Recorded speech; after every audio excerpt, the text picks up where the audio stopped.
Hello বন্ধুগণ, তোমাদের সাথে এই ভিডিওটা শেয়ার না করলেই হচ্ছিল না। মুম্বাইতে এতগুলো বছর কাটিয়ে ফেললাম, কিন্তু এত সুন্দর কালীপুজো উপভোগ করতে পারবো আমি জাস্ট ভাবতেই পারিনি। তাহলে চলো প্রথম থেকে শুরু করা যাক। জানো তো, দিওয়ালিতে রঙ্গোলিটা একটা রিচুয়ালস এর মধ্যে পড়ে।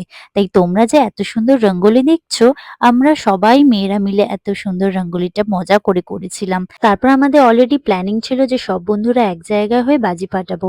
জানো, ছোটবেলায় আমি খুব ভয় পেতাম বাজি ফাটাতে, কিন্তু এখন নিজেই যাই লাফিয়ে। এই দিনগুলো যখনই আসে তখনই ছোটবেলার কথা খুব মনে পড়ে, আর ভাবি বড্ড তাড়াতাড়ি জীবনের থেকে চলে গেছে সেই দিনগুলো। এবার আসি মেন বিষয়তে। মুম্বাইতে থাকতে দুর্গাপুজো কালীপুজোর কথা অনেক শুনেছি, কিন্তু কখনো দেখা হয়নি।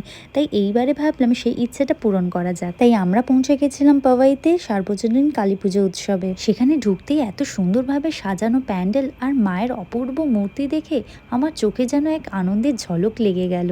সেখানে না হলেও কয়েকশো বাঙালিরা উপস্থিত ছিল, সাথে ছিল অনেক অবাঙালিও।